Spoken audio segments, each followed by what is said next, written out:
Ukraine appears to be gradually, slowly losing the war against Russia, according to ousted Defense Minister Mykhailo Fedorov. Fedorov says Ukraine has reached a turning point that will determine its future course. While he insists Ukraine can still win, he says the country urgently needs a clear plan to end the war. The former defense minister has criticized what he calls Ukraine's lack of an overall strategy for victory. His remarks mark a sharp departure from Kiev's official rhetoric and deepen pressure on President Volodymyr Zelensky's wartime leadership. Ukraine has a window of only several months to change course, Fedorov warns. He says Kiev must act before Russia adapts to Ukrainian tactics and closes the remaining opportunities for a battlefield turnaround. Fedorov says Ukraine's state apparatus is running at just 5% effectiveness. He blames wasted potential, weak innovation and institutional dysfunction for undermining the war effort. Fedorov's warning comes as Ukraine confronts mounting battlefield and governance pressures. He says new technologies could help stop Russian advances, but argues Kiev lacks the vision and execution needed to deploy them effectively. Ukraine appears to be gradually, slowly losing the war, ousted Defense Minister Mykhailo Fedorov told Reuters, though he said the country still has a chance to win. Mykhailo Fedorov made the remarks in an interview with Reuters after his removal as defense minister in July, only 6 months after his appointment. Fedorov says Kiev has only several months to take the decisions needed to change the course of the war. The former minister says Ukraine lacks a coherent overall plan to win and urgently needs a strategy to bring the war to an end. Fedorov blamed corruption, patronage networks, and a failure to innovate for weakening Ukraine's war effort. He has previously said attempts to reform defense procurement met resistance from powerful officials. Fedorov says Ukraine's state apparatus is operating at just 5% effectiveness, pointing to widespread inefficiency and untapped capacity. Fedorov has also called for wartime elections, mounting a major internal political challenge to Zelensky. Ukrainian law currently prohibits elections under martial law, and polling has shown limited public appetite for a vote while the fighting continues. Mykhailo Fedorov said, and I quote, "I think that there's now a turning point which will determine our future trajectory, but it looks as though we're gradually, slowly losing. Technologies exist already which could completely stop the Russians, but our absence of vision means we do not apply them.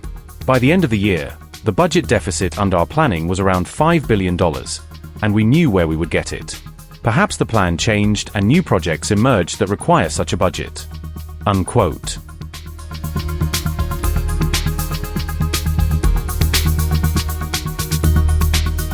Ukraine's FP-5 Flamingo missile may not be as invincible as touted by Volodymyr Zelensky, with Russia claiming a fresh interception. A Ukrainian FP-5 Flamingo missile flying over Kursk was allegedly shot down by Russian air defenses, according to Russian reports. The interception allegedly took place during a Ukrainian missile and drone attack on August 23, as Russian forces responded to the incoming strikes. Kursk Governor Alexander Kinstein said the Flamingo missile flew below 50 meters, according to RT, making detection more challenging. The Bars Kursk Mobile Air Defense Unit reportedly detected the missile traveling at around 500 kilometers per hour. Russian volunteers then reportedly opened fire with a machine gun at the Ukrainian missile, attempting to bring down the incoming projectile. The projectile reportedly lost altitude after being hit and crashed into a wooded area, according to an RT report. A video showing the alleged missile interception was released by Bars Kursk soldiers, RT claimed, offering a rare glimpse of the incident. A second part of the footage reportedly shows soldiers examining the wreckage at the crash site after the missile came down. Russian forces claimed they recovered mission data from the missile's wreckage, potentially revealing details about its intended target. Russia further claimed the recovered wreckage showed the Ukrainian missile was aimed at a key facility in Tula, though the allegation remains unverified. Russian officials allegedly said the missile carried a warhead equivalent to 1 ton of explosives, highlighting the claimed destructive potential. Ukraine unveiled the FP-5 Flamingo in 2025 and presented it as a key long-range strike weapon, adding to Kiev's growing missile arsenal.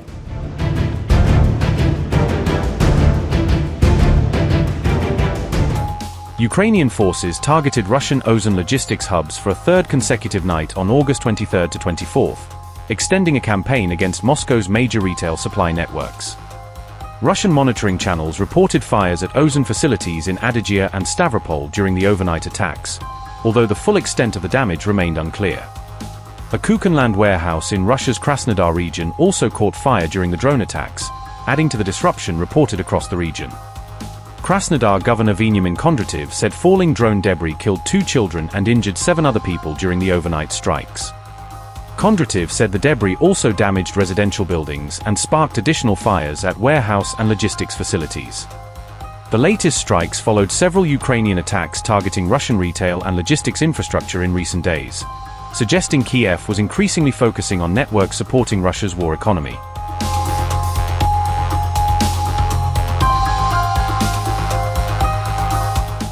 Meanwhile, Russia struck a Mondelez factory in Ukraine's Sumy region on August 23, with the attack reportedly injuring several people. Ukraine said the facility belonged to a major American company and used the strike to renew calls for stronger Western air defense support.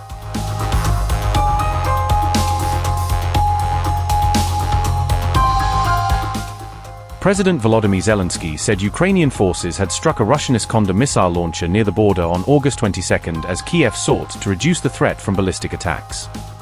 Zelensky said Ukraine was increasingly targeting Russian missile launchers because its air defense forces were facing a critical shortage of interceptors. He warned that Russia could potentially produce as many as 1,300 ballistic missiles a year, raising concerns about Moscow's ability to sustain large-scale missile barrages. Ukraine has received 264 Patriot interceptors this year, but its Air Force has reportedly requested around 360 missiles to meet the growing threat.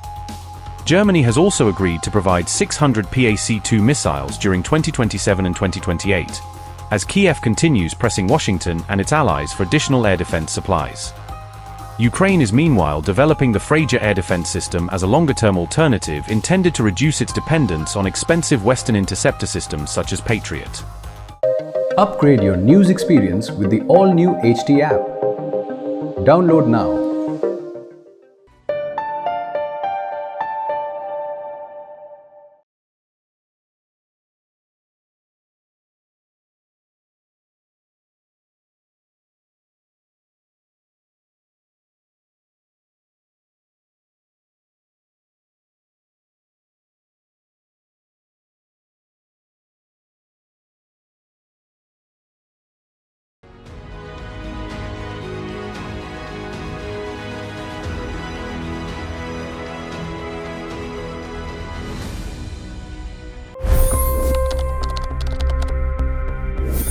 $25 crore गरीब गरीबी को परास्त करके बाहर निकले। For the good of our nation, let's work together and let's truly make America great again. The fastest news breaks. Requested PM saying that look, you will have to speak to Putin and to Zelensky. The biggest news makers. The relationship with India is probably the most important bilateral relationship the US will have for the rest of this century. The capital delivered quite an election result today. Expert analysis.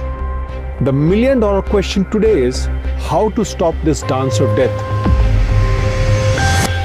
Ground reports. I'm standing at the crossroad of the Kumbh Mela. Behind me are more than 100 entry ghats. Long-form interviews. Exclusionary politics is reflected in Manipur case as well. You don't bother because this is a small state.